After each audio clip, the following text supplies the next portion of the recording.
नमस्कार, आप देख रहे हैं लाइव इंडिया हर पल। मैं हूं आपके साथ रेखा मिश्रा। आज के हमारे इस कार्यक्रम में हमारे साथ आजसू के नेता संजय मेहता जुड़े हुए हैं। जी हां, ये वही संजय मेहता है जिन्होंने अभी कुछ दिनों पहले ही आजसू पार्टी में यह शामिल हुए हैं और इन्होंने कई सारे गंभीर आरोप जेएलकेएम पार्टी पर लगाया है और कहा है कि जेएलकेएम पार्टी ये सिर्फ पार्टी नहीं है, ये पार्टी नहीं है बल्कि यह एक सिंडिकेट है जो सिंडिकेट चलाती है। कंपनियों के खिलाफ जो है वो पहले सवाल उठाती है, फिर उन कंपनियों के साथ साठगांठ करके पैसे कमाती है। एक बड़ा आरोप इनकी ओर से लगाया गया है। इन्हीं आरोपों को लेकर के आज हम इनसे बातचीत करेंगे।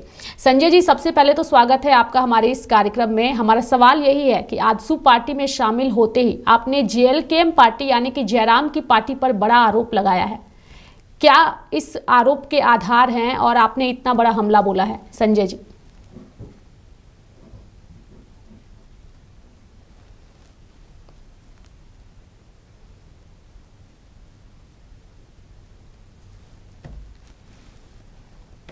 दर्शकों को मेरा झारखंडी जोहार है। और ये मेरा कोई आरोप नहीं है, ये एक सत्य है, ये एक फैक्ट है, ये एक तथ्य है।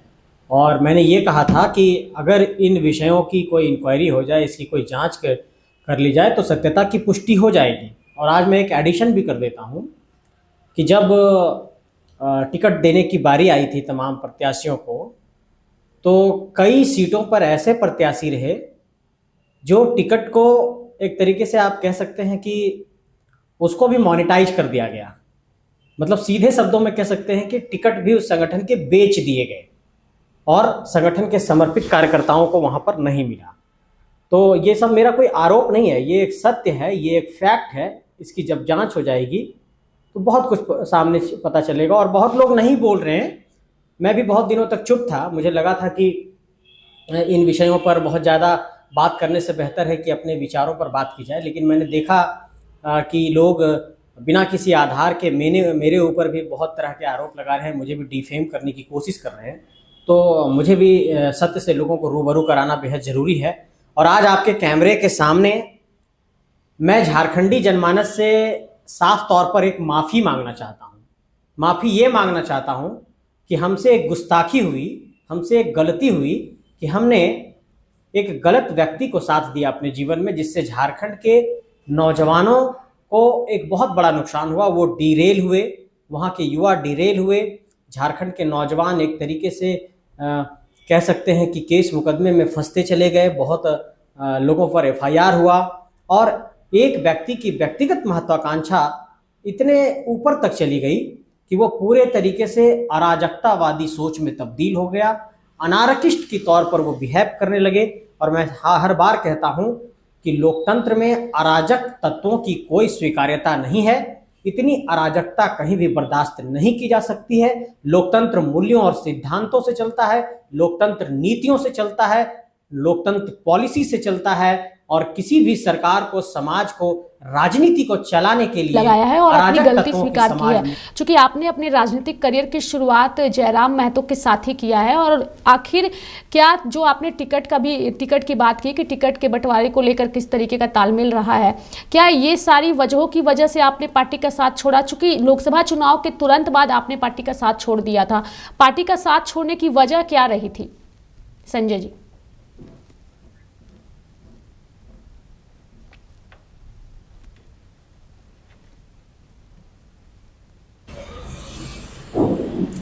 देखिए, जब हमने कहा कि प्रत्याशियों की घोषणा पहले कीजिए, उनको समय मिलना चाहिए, उन्होंने कहा कि इसको हम अपने अनुसार से करेंगे। प्रत्याशियों की घोषणा में कोई विचार विमर्श नहीं किया गया, सभी निर्णय अकेले लिए गए। ऐसे ऐसे प्रत्याशियों को टिकट दिया गया जो संगठन के साथी नहीं थे, जो 10 दिनों पहले 20 दिनों पहले संगठन को ज्वाइन कर रहा है, उनको टिकट दे दिया गया। टिकट में बहुत बड़े स्तर पर खरीद फरोख्त हुई और मुझसे यह कह दिया गया कि आप हुसैनाबाद के सीट से लड़िए, पलामू से क्षेत्र में जाकर के चुनाव लड़िए।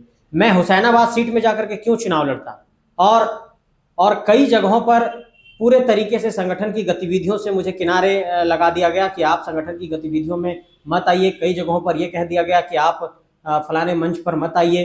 तो मेरा कहना यह है कि मैं झारखंड के लिए उत्तरदायी हूं। मैं झारखंड के लिए संघर्ष करने आया था। मैं बिरसा मुंडा की माटी के लिए संघर्ष करने आया था।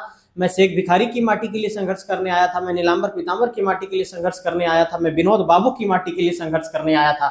मैं किसी एक व्यक्ति को उत्तरदायी समझ करके काम करने नहीं आया था। मेरा उत्तरदायी तो झारखंड को लेकर के था। झारखंड मेरी प्राथमिकता है, झारखंड की माटी को बचाना मेरी प्राथमिकता है। मैं नीतियों के लिए लड़ाई लड़ रहा था, खतियान की लड़ाई लड़ रहा था, स्थानीयता की लड़ाई लड़ रहा था, नियोजन की लड़ाई लड़ रहा था, विस्थापन की लड़ाई लड़ रहा था। मैं इसलिए नहीं गया था वहां पर कि किसी कंपनी में जाकर के धरना देना है और उसके कंपनी के डायरेक्टर से, उसके चीफ एग्जीक्यूटिव ऑफिसर से जाकर के बाद में हमको सेटिंग गेटिंग कर लेनी है। मैं इसलिए नहीं गया था कि किसी कंपनी वाले को धमकाना है। मैं इसलिए नहीं गया था कि कहीं पर ट्रांसपोर्टिंग का काम हो रहा है तो वहां जाकर के हो हंगामा करो और उसके बाद जहां से आपको हिस्सेदारी नहीं मिल पा रही है वहां जाकर के हो हंगामा करो।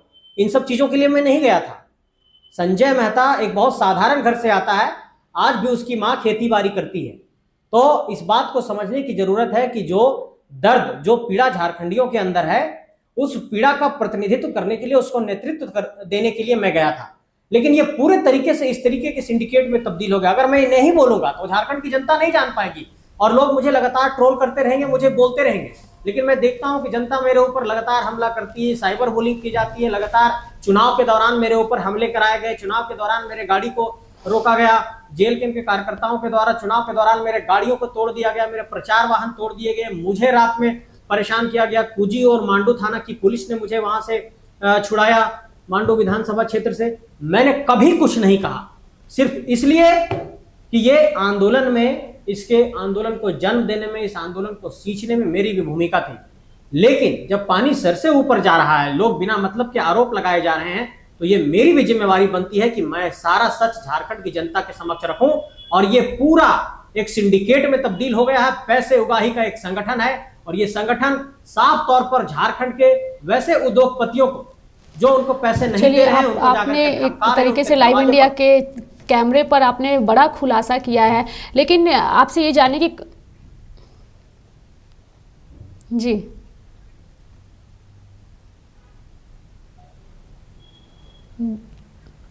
नहीं, ये मैं पहली बार कह रहा हूं, आज तक मैंने नहीं कहा था कहीं भी। आज लाइव इंडिया को मैं पहली बार ये सारी बातें बता रहा हूं और सच्चाइयों का बहुत बड़ा पिटारा है मेरे पास। जिस दिन मैं खोल दूंगा सब कुछ ध्वस्त हो जाएगा, लेकिन मैं उसे ध्वस्त नहीं करना चाह रहा हूं। मैं चाहता हूं कि अगर कोई झारखंड के लोग इतने जनभावना के साथ जुड़े हैं तो उनकी भावना आहत ना हो, इसलिए मैं नहीं खोल रहा हूं। लेकिन अगर मैंने जिस दिन ये पूरे सच्चाई को रख दिया, अभी फिलहाल जब से वो विधायक बने हैं, सामने आ रहे हैं, जनता के हित में नजर आ रहे हैं। जैसे आपने कंपनियों का भी जिक्र किया, हालांकि वो अंदरूनी चीजें कई सारी हो सकती है, आपको जानकारी हो, लेकिन वो अक्सर जनता के मुद्दों को लेकर के आवाज उठाते हैं, गरीब लोगों के लिए बोलते हैं और अक्सर उसके वीडियो सामने आते हैं। कई बार अधिकारियों को भी फटकार लगाते नजर आते हैं जब जनता के साथ कुछ गलत होता है, और जनता उनके काम से काफी ज्यादा खुश नजर आ रही है, चाहे वो डुमरी की जनता हो या अन्य राज्यों की जनता हो। बिहार से भी अब उनके पास कॉल आते हैं मदद के लिए। तो ऐसे विधायक के तौर पर उभरे हैं, लेकिन आप जो आरोप लगा रहे हैं वो उससे बिल्कुल अलग नजर आ रहा है संजय जी।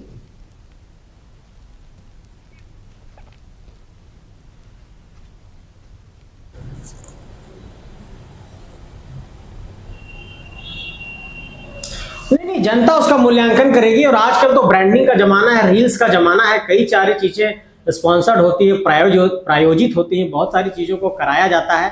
देखिए, इन सब चीजों पर मूल्यांकन नहीं होता है। मूल्यांकन इस पहलू पर होगा कि जिस लिए जनता ने चुना है वो किस तरीके से खुद को प्रूफ करते हैं। मैं इन पहलुओं पर बहुत ज्यादा नहीं जाना चाहता हूं। मैं सिर्फ एक ही बात जानता हूं कि झारखंड मेरी पहली प्राथमिकता है, झारखंड की माटी के लिए काम करना है। खतियान की जो आवाज हम लोगों ने बुलंद की, स्थानीयता की जो आवाज बुलंद की, नियोजन की जो आवाज बुलंद की, विस्थापन की जो आवाज बुलंद की, उन विषयों पर नीतियों के आधार पर काम करना। मैं बार बार कहता हूं कि अराजकता से लोकतंत्र में समस्याओं का समाधान नहीं होता है।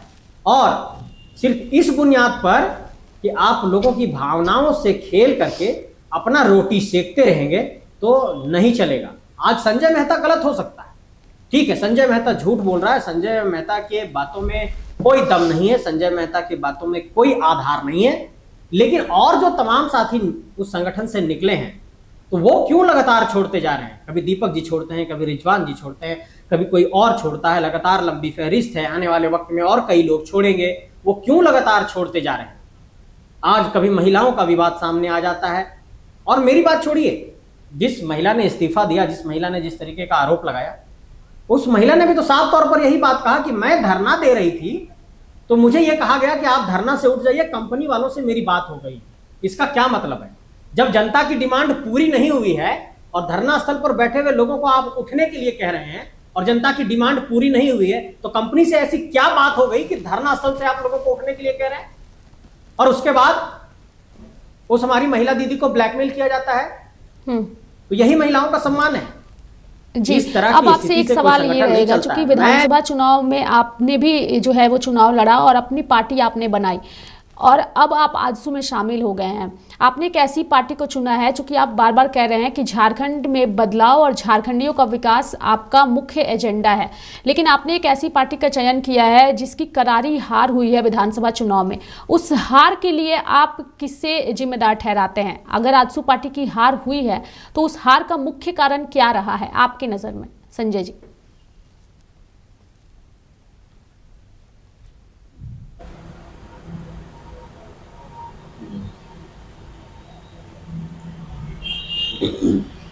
नहीं, मुझे ऐसा लगता है, देखिए, सबसे पहला तो मायने ये रखता है कि कर्तव्य पथ पर आपको चलते रहना चाहिए। हार जीत तो राजनीति का एक हिस्सा है और कहते हैं ना कि क्या हार में क्या जीत में किंचित नहीं भयभीत में, कर्तव्य पथ पर जो मिला यह भी सही वह भी सही। तो हो सकता है कि मैं भी चुनाव हार गया, मैं अपनी हार को स्वीकार करता हूँ। आजसू पार्टी भी सिर्फ एक सीट पर जीत दर्ज कर पाई 10 सीटों में। लेकिन राजनीति में सबसे मुख्य विषय ये होता है कि आप जनता के किन मुद्दों को लेकर के लड़ाई लड़ रहे हैं। इस बात में ये सच्चाई है कि झारखंड निर्माण में आजसू की भूमिका रही है। आजसू झारखंड का एक पुराना राजनीतिक दल है। आजसू झारखंड मुक्ति मोर्चा का छात्र यूनियन हुआ करता था और 1986 में जब आजसू के पूरे आंदोलन के आप ये देखेंगे, उसकी पृष्ठभूमि को देखेंगे तो झारखंड और झारखंडियत ही रही है। तो मेरा कहना यह है कि पहला सवाल आपका ये कि आपने आजसू को क्यों चुना, तो आजसू को इसलिए चुना क्योंकि आजसू झारखंड और झारखंडियत की बात करती है। दूसरा सवाल ये कि आजसू के हार के कारण क्या रहे हैं। मुझे कहने में मुझे कोई गुरेज नहीं है। भले आजसू आज एनडीए फोल्डर में अपने सहयोगी दल के साथ है, लेकिन मैं ये मानता हूं कि अगर झारखंड में राजनीति हो रही है तो किसी भी मंच पर पहली पंक्ति पर झारखंडी नेता होना चाहिए। झारखंडी नेताओं के स्वाभिमान को बचाया जाना चाहिए, झारखंडी नेताओं को आगे किया जाना चाहिए। मैं ये मानता हूं कि अलायंस फोल्डर में होने की वजह से जिस तरीके से असम के माननीय मुख्यमंत्री हेमंत बिस्व शर्मा जी को आगे कर दिया गया और पहली पंक्ति में वो नजर आने लगे, पोस्टर बॉय की तरह माननीय असम के मुख्यमंत्री जी नजर आने लगे और झारखंड के तमाम नेता, चाहे वो बाबूलाल मरांडी जी हो, चाहे वो चंपई सोरेन जी हो और चाहे वो सुदेश कुमार महतो जी हो, वो एनडीए के मंचों पर पिछली पंक्ति में नजर आने लगे। बांग्लादेशी घुसपैठ, हुसैनाबाद का नाम बदल देंगे, तमाम झारखंडी मुद्दों पर स्पष्टता का अभाव, खतियान पर। संजय जी, आप जेल कैंप को कोई फैक्टर नहीं मानते हैं एनडीए की हार के लिए और खास तौर पे आजसू की हार के लिए?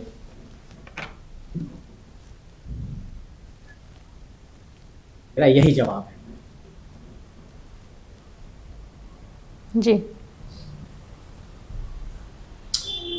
देखिए, मैं साफ तौर पर आपको ये कहना चाहता हूं कि जब राजनीति में कोई चुनाव लड़ने जाता है और जनता के बीच अपने विषयों को रखता है तो कोई किसी की वजह से हारता और जीतता नहीं है। कोई अगर हारता है तो अपनी वजहों से, अगर कोई जीतता है तो अपनी वजहों से। आप अपने विषय को, अपने मुद्दों को, जन मुद्दों को जनता के बीच किस तरीके से लेकर के जाते हैं, उसके बुनियाद पर आपका परिणाम तय होता है। तो अगर आपकी हार हुई है तो उसके लिए आप जिम्मेवार स्वयं हैं, क्योंकि आपने अपने मुद्दों और जन मुद्दों को जनता के बीच रखने में आप सफल नहीं हुए। और अगर आपकी जीत हुई है तो आप इसलिए जीते हैं कि जनता तक अपनी आप बात को सही तरीके से पहुंचा पाए। तो मुझे लगता है कि कुछ रणनीतिक भूल हुई होगी, क्योंकि उस वक्त मैं आजसू पार्टी का सदस्य नहीं था, लेकिन अब मैं यहाँ पर विषयों को समझने की कोशिश कर रहा हूँ और ये जानने और समझने की कोशिश कर रहा हूँ कि आखिर रणनीतिक भूल कहाँ से हुई, क्या चूक हुई है।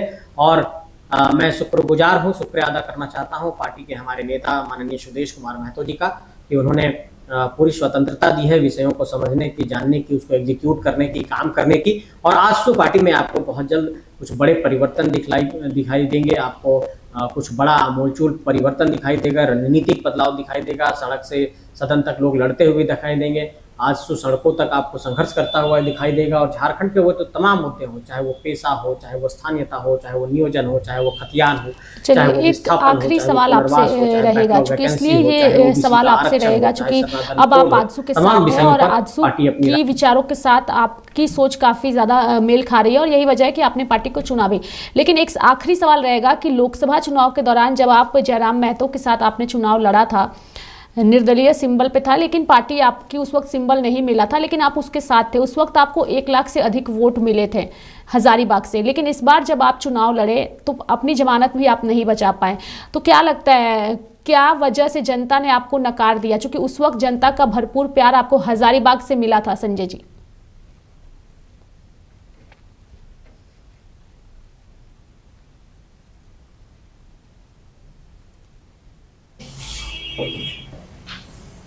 जी, मैंने इसका जवाब दिया था। पहली बात तो ये है कि जब आप बात कर रहे हैं कि निर्दलीय आप चुनाव लड़े हजारीबाग लोकसभा का, तो 21 दिसंबर 2021 से आंदोलन की शुरुआत हुई थी और 24 दिसंबर 2021 से विधिवत तौर पर आंदोलन की शुरुआत हुई। उसके बाद रणधीर वर्मा चौक पर 10 जनवरी 2021 को वहां पर आंदोलन हुआ। उसके बाद मानव श्रृंखला बनी और तमाम सारी चीजें हुई। मैं ये आपको कहना चाहता हूं कि जब आप हजारीबाग लोकसभा के चुनाव की पूरे प्रक्रिया को देखेंगे, तो जब मैं हजारीबाग लोकसभा का चुनाव लड़ा तो लगभग 2 सालों तक विषय को लेकर के, जो खतियान स्थानीयता नियोजन का विषय था, उस इलाके में हमने मेहनत की थी। जब मैं वहां से अलग हुआ तो मेरे पास लगभग 20, 25, 30 दिनों का समय था, और जब मांडू का मैं चुनाव लड़ने गया तो जनता तक ये मैसेज जा ही नहीं पाया कि मैं कहीं से इस्तीफा देकर के कहीं अलग हो पाया, क्योंकि गांव के जो हमारे वोटर्स हैं, जिनके पास सोशल मीडिया की पहुंच नहीं है, अखबारों की पहुंच नहीं है, टीवी की पहुंच नहीं है, वो ये नहीं समझ पाए। मैं जब गांव में जाता था तो मैं देखता था कि लोग मुझे ये समझ जाते थे कि मैं प्रचार करने आया हूं अपने पुराने संगठन का। तो इस तरह की बहुत सारी समस्याएं हुई कि बहुत जल्दी सब कुछ हो गया, इस कारण से परिणाम नहीं आ पाया। चलिए, बहुत बहुत धन्यवाद संजय जी हमारे साथ जुड़ने के लिए। साथ ही आपको बहुत सारी शुभकामनाएं, चूंकि अब आप आजसू पार्टी के साथ हैं और झारखंड की जनता के विकास और उनकी भलाई के बारे में सोच रहे हैं। बहुत बहुत धन्यवाद हमारे साथ जुड़ने के लिए और हर सवाल का विभाग के साथ जवाब भी देने के लिए। चूंकि आज का यह कार्यक्रम करने का मुख्य उद्देश्य यही है कि जयराम महतो की पार्टी जेएलकेएम पर संजय मेहता ने जो आरोप लगाया था, उन आरोपों की तह तक हम जाएं और उनसे ये भी सवाल करें कि आखिर किस आधार पर उन्होंने ये आरोप लगाया है, जिसे उन्होंने स्पष्ट भी किया है कि उनका आधार क्या है इन आरोपों को लगाने का। हालांकि हमारे साथ इस वक्त विजय सिंह जुड़ चुके हैं, जो कि जेएलकेएम के प्रवक्ता हैं, और अब हम कोशिश करेंगे उनसे भी बातचीत करने की। हालांकि अभी का फिलहाल ये जो मुद्दा है वो झारखंड में इसलिए गंभीर है क्योंकि जयराम महतो की पार्टी जेएलकेएम एक ऐसी पार्टी है जो अक्सर ही चर्चा में रहती है, और इस पार्टी के ऊपर जब संजय मेहता ने सिंडिकेट का आरोप लगाया है तो अब सवाल कई तरह के उठ रहे हैं। विजय सिंह हमारे साथ थोड़ी देर में जुड़ेंगे और उनसे फिर हम सवालों का जवाब भी लेंगे, लेकिन फिलहाल बुलेटिन में यहाँ वक्त हो चला है एक छोटे से ब्रेक का। ब्रेक के बाद जल्द हाजिर होंगे।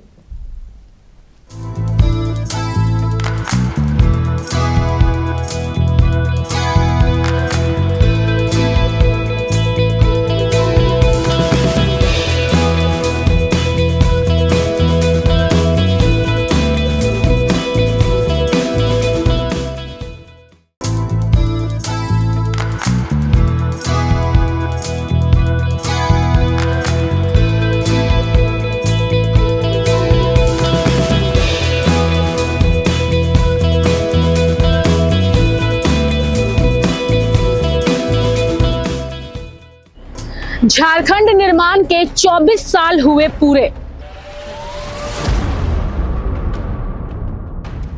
24 साल का झारखंड।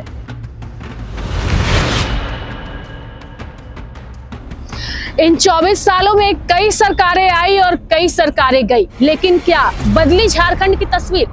क्या बदली है राज्य के शिक्षा और स्वास्थ्य के हालात?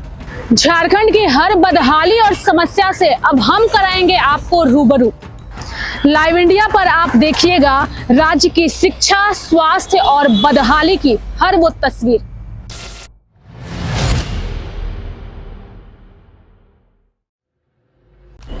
झारखंड निर्माण के 24 साल हुए पूरे।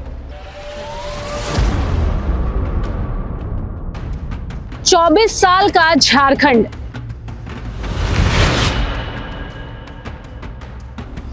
इन 24 सालों में कई सरकारें आई और कई सरकारें गई, लेकिन क्या बदली झारखंड की तस्वीर? क्या बदली है राज्य के शिक्षा और स्वास्थ्य के हालात? झारखंड की हर बदहाली और समस्या से अब हम कराएंगे आपको रूबरू। लाइव इंडिया पर आप देखिएगा राज्य की शिक्षा, स्वास्थ्य और बदहाली की हर वो तस्वीर।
ब्रेक के बाद एक बार फिर से स्वागत है आपका। इस खबर पर ज़्यादा जानकारी के लिए हमारे साथ फोन लाइन पर जेएलकेएम के प्रवक्ता विजय सिंह जुड़े हुए हैं।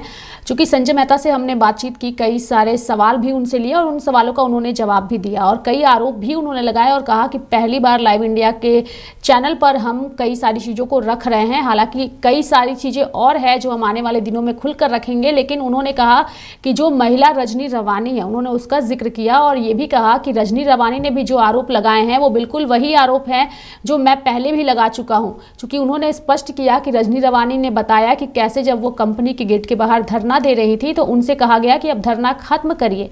उसके बाद रजनी रवानी ने कहा कि अभी तक जनता के मुद्दों पर बात नहीं हुई है, धरना अभी भी चलेगा, जिसके बाद ये पूरा प्रकरण सामने आया, ऐसा संजय मेहता का कहना है। हमारे साथ विजय जी जुड़े हुए हैं। विजय जी, चूंकि आपने संजय मेहता जी को सुना, उन्होंने सवालों का जवाब भी दिया और साथ ही कई आरोप लगाए और कहा कि पहली बार हम ये सारे आरोप खुलकर कह रहे हैं, चूंकि अब झारखंडियों का उत्थान और विकास ही मेरी पहली प्राथमिकता है। सिंडिकेट को लेकर के आप क्या कुछ कहना चाहिएगा? जेएलकेएम पार्टी नहीं, एक सिंडिकेट है, एक बड़ा आरोप है। विजय जी। संजय मेहता जी ने जो कहा है, ये सिर्फ सिंडिकेट ने उनको लोकसभा का चुनाव लड़वाया और लोकसभा का जब टिकट मिला तो सिंडिकेट नहीं था पार्टी में, और जब विधानसभा का टिकट कटा तो पार्टी में सिंडिकेट हो गया। तो जो बात संजय मेहता बोल रहा है वो गैर जिम्मेदाराना है और स्वार्थ से परिपूर्ण है। जब उनकी स्वार्थ की पूर्ति नहीं हुई है तब वो इस प्रकार आरोप लगा रहे हैं। और जो वो बोल रहे हैं कि भाई जो रजनी रवानी वाले मैटर पे पार्टी ने क्यों धरना को विड्रॉ किया, तो इसको लेकर तो पार्टी ने पहले जवाब दे दिया है कि किन परिस्थितियों में उस धरना को समाप्त किया गया। उसको लेकर के जो वांछित लोग हैं उनके खिलाफ जांच कमेटी बैठी हुई है और जांच का जो काम है 7 सदस्यीय कमेटी है वो जांच कर रही है, न सिर्फ इस मामले पर बल्कि जो आरोप रजनी रवानी जी ने लगाए हैं उसको लेकर के। हालांकि उसके बाद रजनी रवानी जी का भी कोई ऑडियो वायरल है जिसमें कुछ और सत्यता सामने आ रही है। तो कहने का मतलब साफ है कि जो बात संजय मेहता जी अभी उठा रहे हैं और रजनी रवानी जी के बहाने जो अपने ऑब्जेक्टिव को वो साधने की कोशिश कर रहे हैं, तो ये भूल जा रहे हैं कि जब आदमी स्वार्थ से भरा हुआ होता है और जब उसकी स्वार्थ की पूर्ति नहीं होती है तो दोषारोपण करता है। विधानसभा का टिकट कटा, इसके बाद उन्होंने अपना रवैया बदला है, तो संजय मेहता क्या बोलते हैं हम लोग उसको गंभीरता से नहीं लेते। ये संजय मेहता जी की सोच है, क्योंकि पार्टी जिस ढांचे पर लोकसभा के टाइम में चल रही थी उसी ढांचे पर अभी भी चल रही है। तो लोकसभा के टाइम में उनको सूट कर रहा था और अभी सूट नहीं कर रहा है क्या? इसलिए संजय मेहता जी जो बोल रहे हैं पार्टी उसको गंभीरता से नहीं लेती है। पार्टी में कोई सिंडिकेट नहीं चल रहा है जी, पार्टी में कोई सिंडिकेट नहीं चल रहा है, लेकिन कुछ और भी बातें उन्होंने कही है। जब हमने उनसे सवाल किया कि आखिर क्या वजह रही कि आपको उस वक्त की जेबी केसेस से अलग होकर के अपनी पार्टी जो शुरू करनी पड़ी और अब आपने जो है वो चुनाव भी लड़ा, तो उनका साफ तौर पे यही कहना था कि एक व्यक्ति विशेष तक पार्टी सिमट करके रह गई थी, उनकी बातों को सुना नहीं जाता है, किसी की बातों को इनफैक्ट जेएलकेएम में नहीं सुना जाता है और यही वजह है कि रिजवान क्रांतिकारी हो या फिर अन्य लोग हो। उन्होंने कुछ लोगों के नाम का भी जिक्र किया, सभी लोग पार्टी से खफा होकर पार्टी से दूरी बना रहे हैं, मैं सिर्फ अकेला नहीं हूँ। नहीं तो संजय मेहता को ये बताना चाहिए था ना कि लोकसभा के टाइम में जो उनको सिंबल चुनाव उनको निर्णय के रूप में भी खड़ा नहीं होना चाहिए था पार्टी के समर्थन से।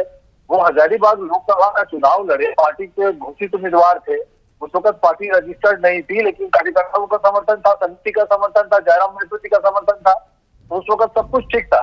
विधानसभा का चुनाव उनको नहीं लड़वाइए तो पार्टी में सब कुछ गड़बड़ हो गया है। तो ये संजय मेहता जी का जो लोभ है, जो लालच है और जो चुनाव लड़ने की इनकी जो प्रतिबद्धता है उसके कारण ये मतलब इस तरह का आरोप लगा रहे हैं। संजय मेहता जी को ये जवाब देना चाहिए कि वही सिंडिकेट, वही लॉबी, वही लोग, वही नेता जिन्होंने उनको लोकसभा का चुनाव लड़ाया, विधानसभा का चुनाव क्यों नहीं लड़ाया?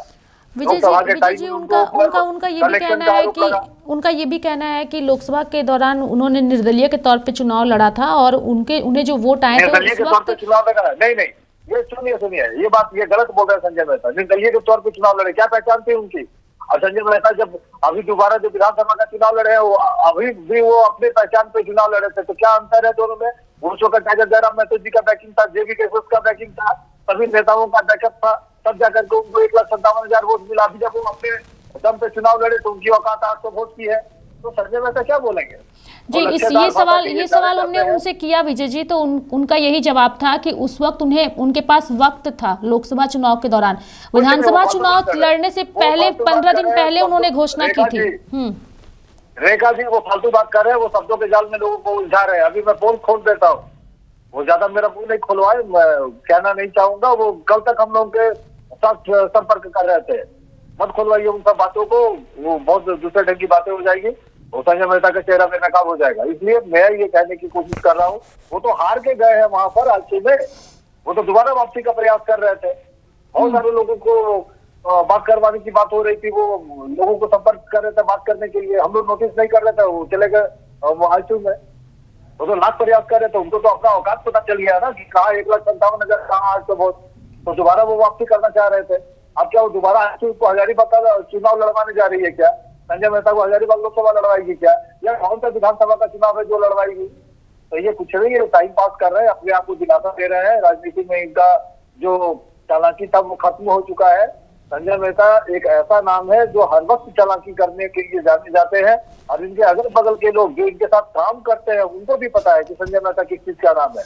इसलिए वो क्या आरोप लगाते हैं, क्या बोलते हैं, पार्टी इसको गंभीरता से नहीं लेती है। पार्टी फिर कितना मानती है कि संजय मेहता की स्वार्थ पूर्ति नहीं हुई है, वो अब संगठन से बाहर जाकर रहना थोड़ा वक्त रहे हैं। और जो बात हम लोगों को एडवाइस कर रहे थे, जरा उनसे पूछिए कि आशु क्यों विधानसभा का चुनाव हारी, क्या राय है उनका, क्या वो बोलते हैं? जी बिल्कुल विजय जी, ये सवाल जब उनसे किया गया तो उनका साफ तौर पे कहना है कि आजसू एनडीए की वजह से ही चुनाव हारी है, चूंकि हेमंता बिस्वा जैसे लोगों को आगे किया गया और झारखंड के मुद्दों पर बात नहीं की गई। जब हमने उनसे ये भी कहा कि क्या आप जेएलकेएम को मुद्दा नहीं मानते, फैक्टर नहीं मानते हार का, तो उन्होंने कहा बिल्कुल नहीं मानता हूँ, इस एनडीए की हार के लिए एनडीए जिम्मेदार है। वो झूठ बोल रहे हैं।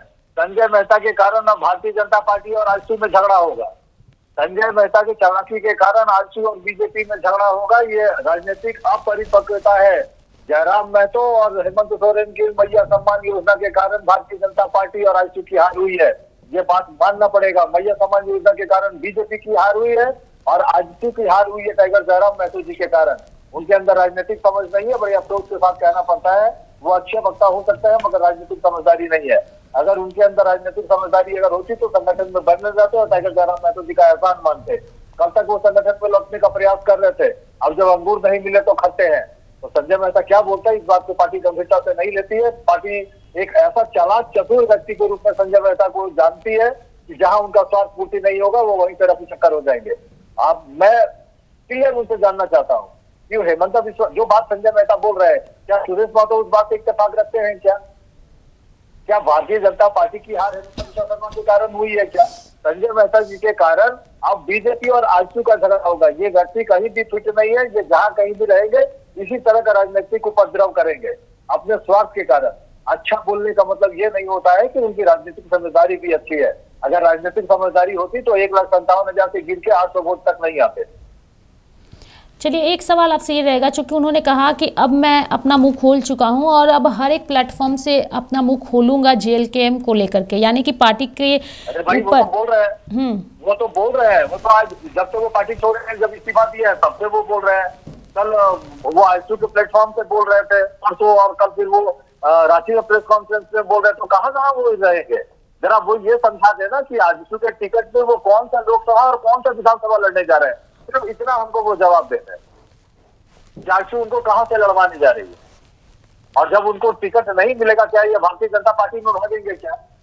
जरा ये सब पूछिए ना संजय मेहता को।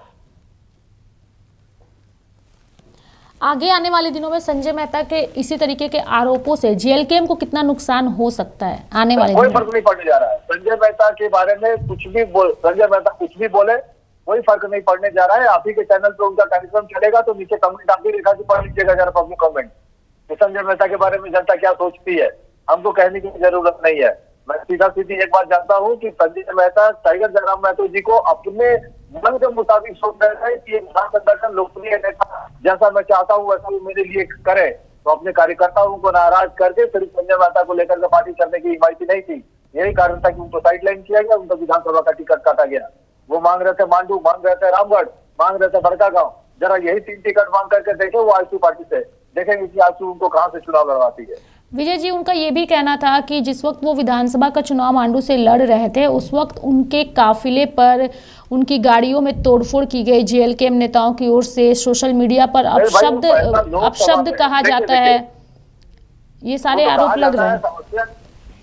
समस्या ये है ना, समस्या ये है कि संजय मेहता को हमारे कार्यकर्ताओं ने लोकसभा चुनाव में पैसा दिया था लड़ने के लिए।